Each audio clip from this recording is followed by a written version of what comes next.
Good morning, good morning, good morning. You know what today is? Monday Morning Chats with Sack, and Sack is me. I hope that you guys had an amazing weekend. The temperatures did drop, but honestly, I thought the weekend was just gorgeous. The weather was just perfect for me. I'm a fall baby, so this is my type of weather. Hoodies, jeans, sneakers, and I enjoy running in this type of weather. So the weather for me, it was beautiful. As always, I had a great weekend. I got a chance to hang out with family. I got a chance to work out as usual. But this week, this past week, I actually worked out 7 days straight. There's some times where I may work out 5 days. 5 days is pretty much the minimum, but I actually worked out 7 days this past week. And let me tell you, today I was tired and I decided to sleep in. So it felt great not waking up at 6 o'clock in the morning to do my workout. But I'm here and I wanted to talk about something that I discussed last week with a friend of mine. We just talked about business and, how to make more money, the things that made my friend successful, things that I learned from my business, mistakes that I've made. And we just talked about like what was considered a good year. 2020, there's been a lot of things that transpired in this year. The uncertainty, the unknown, the what ifs, the loss of jobs, the loss of loved ones, the coronavirus, of course, and just how will things get back to how they used to be? Those are the things that people most talk about, and how, our typical day is not the same. Some of us are still working from home. I know I am. I'm able to go into my job, but it's just this idea of, I'm negative, but do I want to have that chance of being positive for coronavirus? And, it's real. Some of my family members were tested positive for coronavirus, a few family members. So it's this thing that it hits home. It's one thing to look at it on TV, but it's another thing when you hear, hey, your cousin has it, or hey, your aunt has it, or your uncle has it. It makes things a little bit more realistic. So for today's discussion, I want to talk about what was a good year. 2020, I don't think it was a bad year. Honestly, I think it was a year for us to be woke, a year for us to look at things from a different perspective, a year for change. And this year is still here. So 2020 is not canceled. Still make the best out of it in spite of. But if I had to label this, I will label this as what was a good year. Like, what was a good year for me? And I just started thinking about, well, what would make a good year? Is it based on money? Is it based on happiness? Like, what makes a good year? I think what makes a good year for me is transformation. Like, what are the changes that made me better?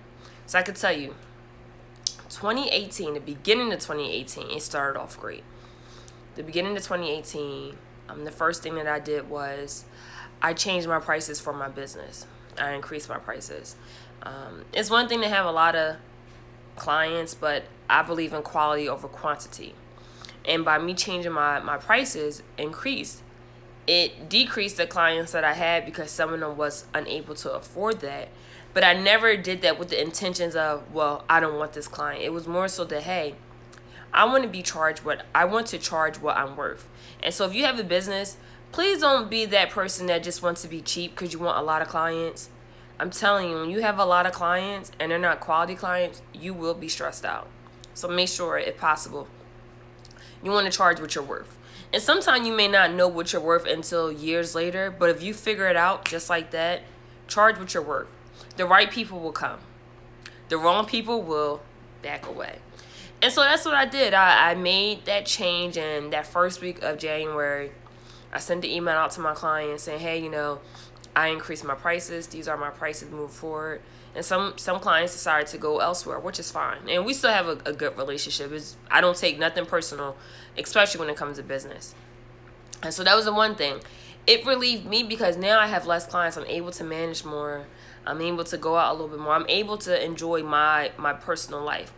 Because in 2017, I was working. I was working a full-time job, building my business. And I did really well. However, I look back and said, Dad, all I did was make money.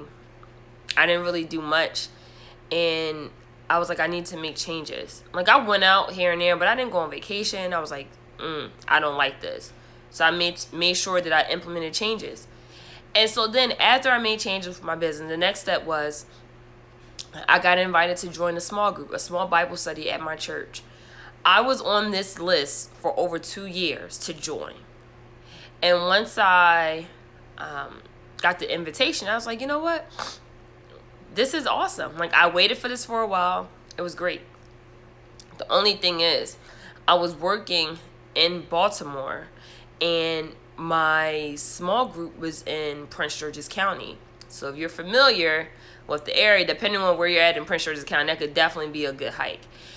But I was committed. Going there faithfully after work. They even meant leaving work a little early so I could go to Bible study on time. And I can honestly say that was like a great start of my year, because one, of course, I want to get closer to God, and I can't do that by myself. And it felt good to be with other women that had the same spiritual goals and even some financial goals as me. And until this day, I'm still in that small group. So it's going on almost 3 years. So I got a chance to join that, which was by far amazing. Just amazing. What else happened to me in 2018? It was a lot of great things that happened to me in 2018. 2018, I had longer hair, came down to my shoulders, decided to cut it into a bob. You know, once a woman cuts her hair, it's just a change. Cut my hair. It felt good. It was like a new start. And then, you know, in my full-time job, I started to speak up a little bit more at my job. Made it very clear, hey, you're not going to disrespect me. Hey, I'm not going to tolerate this. Hey, I'm not going to do this. Hey, I'm not going to do that.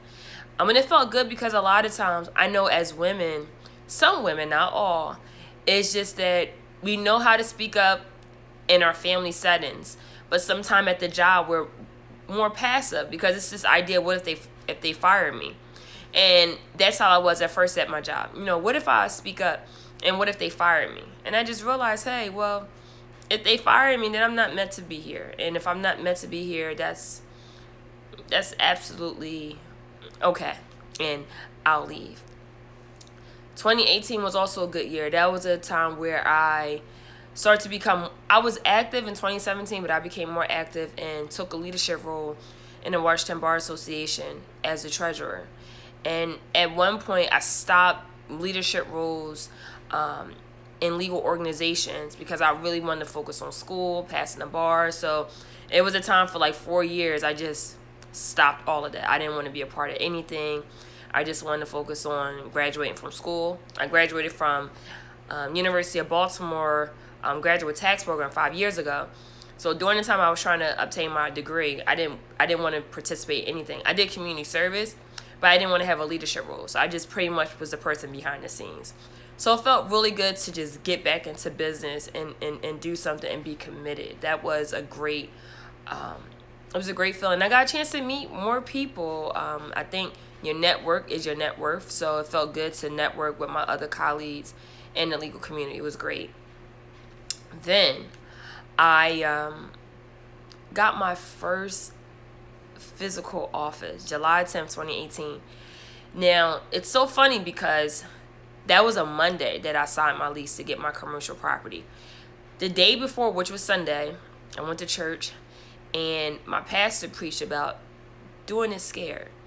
And he just talked about all the things that people want in their life, but it's this idea of fear, and it's this idea that what if I fail?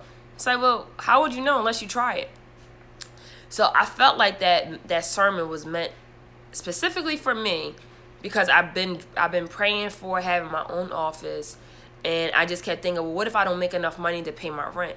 You know, there was some offices that was like $700, $800 a month. I'm like, I can't afford that, and I don't know if I'm able to afford that. And I just kept praying, like, God, you know, I hope that I'm able to find something that I can afford. And I just kept looking and looking, and I didn't find anything. And then that Monday, July 10th, I just kept feeling this push. I kept going on Craigslist. I just kept going online trying to search for a place. And I found one place that was affordable for me. And I was like, you know, maybe this is a ripoff. Maybe this is a scam. I don't know what it is. But I was like, what's the worst that can happen? I'm going there in broad daylight, and if something happened, hopefully someone will see it and call the cops. And so I went, and it was an actual legit business. I signed my lease, and by far the greatest feeling in the world. But then it challenged me, because now I have an extra expense. I had this office, which is great, but I need to make enough money to pay this. I started to hustle, making sure that things are paid on time for my clients, making sure they paid me when they said they were going to pay me per their agreement. And it felt good. It challenged me to say, hey, you know what? If you had this more expensive, that means you got to make more money. So what are you going to do that? And I eventually did. But it was scary, but I still did it. That same month, I got a chance to see Beyonce and Jay-Z for On the Run Tour Part 2. By far the best concert ever. I saw Beyonce and Jay-Z in concert separately, but I never got a chance to see them together.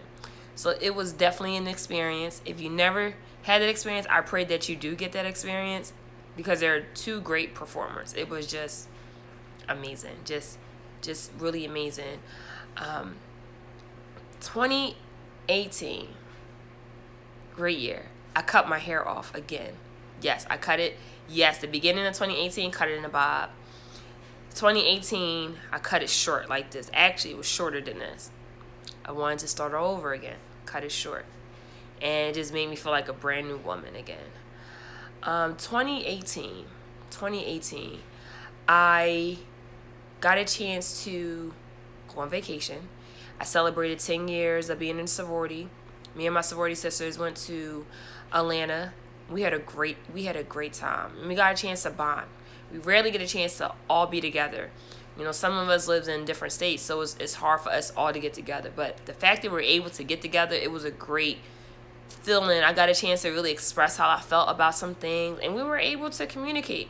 Had dinner with each other, laugh with each other, party together, and I just look forward to us doing that again. So that was by far a great experience. Got a chance to go to the DR with my aunt, one of my close aunts, and my favorite aunt, and we got a chance to bond. The DR was fun. We had a lot of fun. And it's funny because we booked that trip at the last minute, but I told her, listen, I need a vacation. I didn't go on vacation in 2017.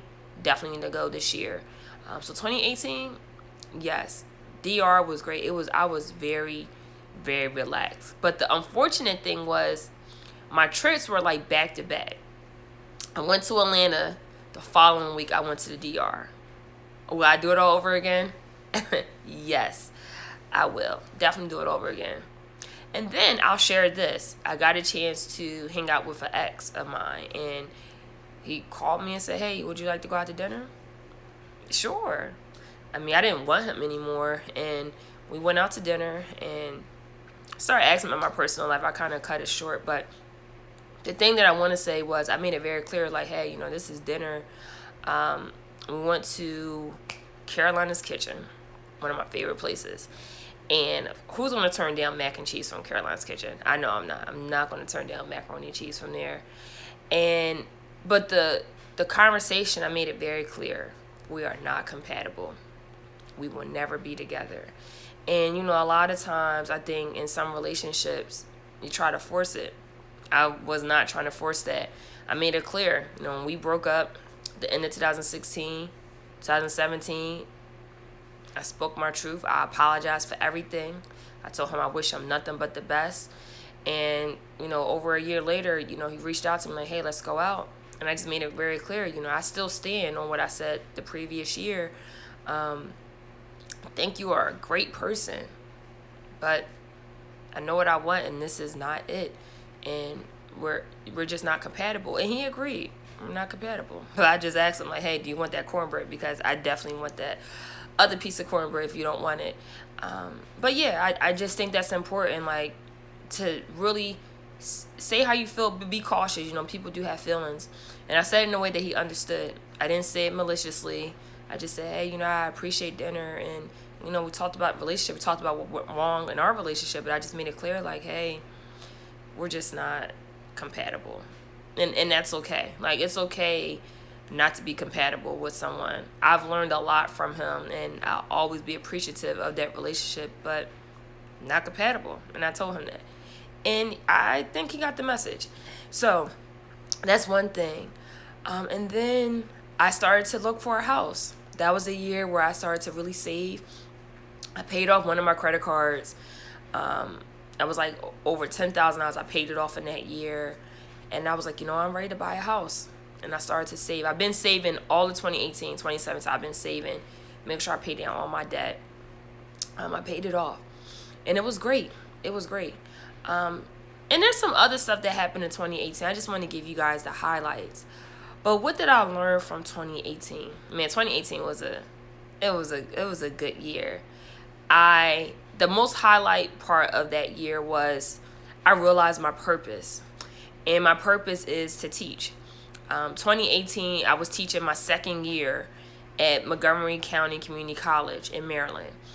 And every year, it'll be different this year because I'm teaching virtually, but every year since I've been teaching, I will give my students a pizza party. I would tell them, hey, whatever you want for pizza, let me know. I will, I buy whatever you guys want. Just tell me the toppings. I buy whatever you guys want. I just want to say I appreciate you guys. Thank you guys for coming to class. Thank you guys for participating. Thank you for trusting me. There's another professor that you could have selected to teach the class for you, but you decided to come to my section, so I appreciate that. So every year, give them a pizza party.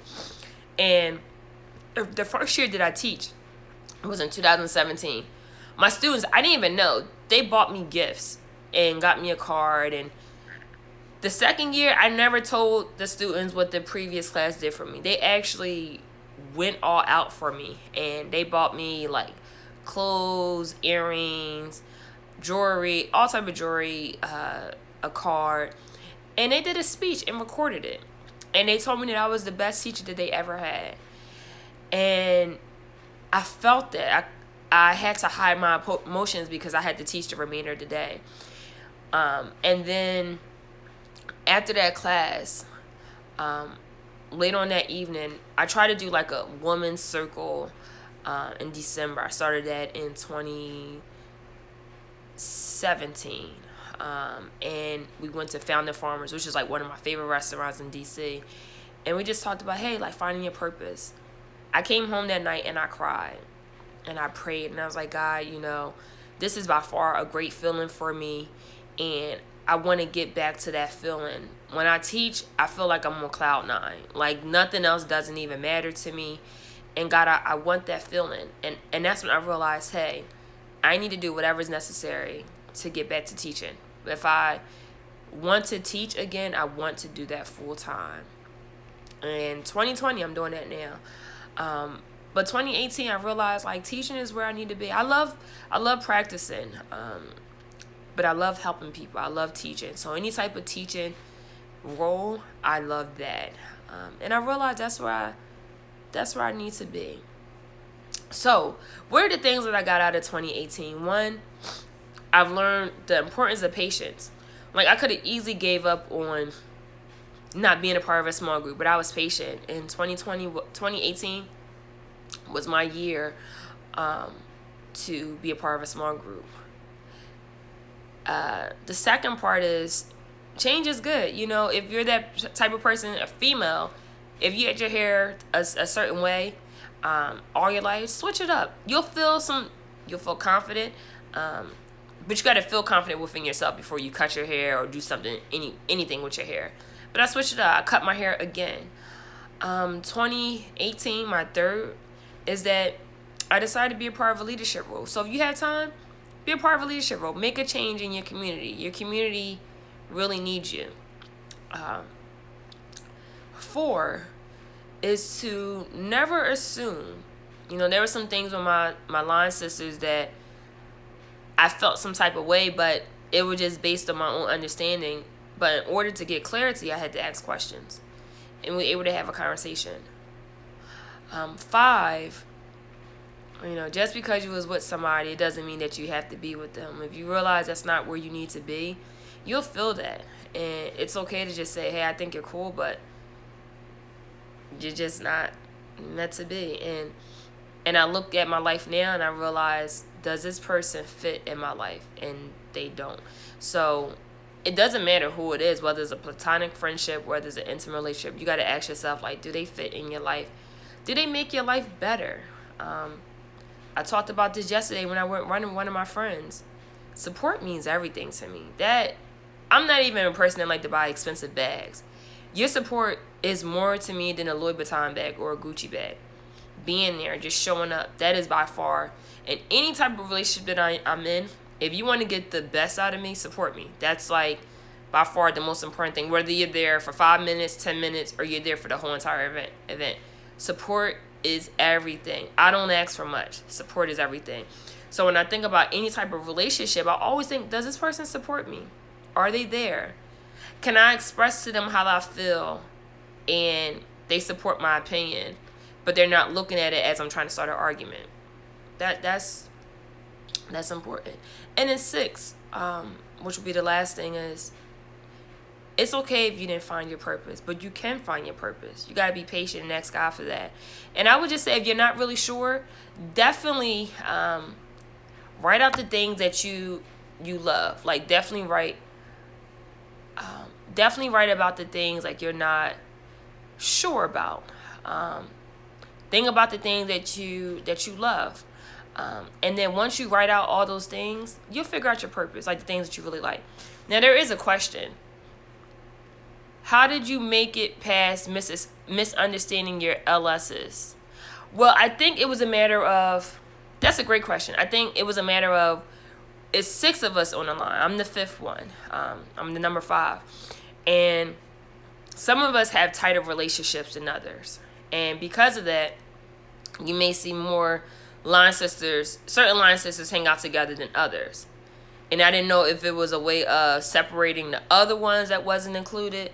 But it was just more of, hey, we got a better relationship. There's nothing against you or anybody else, but hey, we're really close. These are the things that we do, and we know you don't do this. But I would never know unless I ask. But those are the things that I've learned in 2018. 2018 was a really good year. It was a great year, but I knew that going to 2019 would be great because I knew that I really wanted to buy a house in 2019. So I was very focused. I didn't even really go out with my friends. I'm a part of a football group in Maryland, and we go watch the games. And I told them, I said, listen, I'm trying to buy a house. I can't be going to Buffalo Wild Wings with you guys every weekend during football. I went out probably once or twice. I didn't really go out as much. I saved because I was serious. But that's all that I have. I pray that you figure out the things that you want in your life. 2020 is almost over, but it did not end. You can still make this a great year. I mean, you can mend some relationships that are meant to be mended. All relationships doesn't have to, just end. You can mend it, figure out what went wrong. Put your pride to the side and just say, you know what? I really messed up. And this person, they either can accept it or not. But I can tell you that when you really speak your truth, you are set free. Instead of thinking about all the stories inside your head, speak it out. Speak it loud. Let your voice be heard. But let your voice be heard to an extent where you're not trying to hurt somebody's feelings. Life is too short to have your pride and not speak how you feel. But make sure you speak in a way that people understand, but you're not hurting somebody's feelings. You don't want to live your whole life where you're just keeping it real and you're not being cognizant of how you made somebody else feel. I pray that you find whatever you're looking for, whether it's a new job, whether it's a new house, whatever it is. I pray that you get that. I pray that you are consistent in your search of whatever you're searching for. I pray that you find your purpose in your life. I pray that you make every day great in spite of everything that's going on in this world. I pray that you never forget how amazing you are. We live in a crazy world. I hope that you wake up every morning and say, I am happy to be me.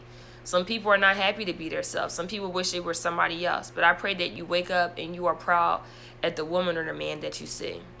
I pray that this Monday is great for you. I pray that Tuesday is phenomenal. I pray that Wednesday is spectacular. I pray that Thursday is extraordinary. I pray that Friday is special. And I pray that your weekends are lit. I pray that you never forget how amazing you are in spite of this pandemic. I pray that you get the job that you're searching for. I pray that you get anything that you're searching for. And I just pray that you have a great day. If you're not having a great day, find a perfect moment in this day. And I leave you with this. This is my coffee mug. It says, all I need is love and a little bit of coffee. So all I need is love, and I have my coffee. I hope that you have a great day, and I hope that this short message inspired you. Take care, guys. And again, happy, happy, happy Monday.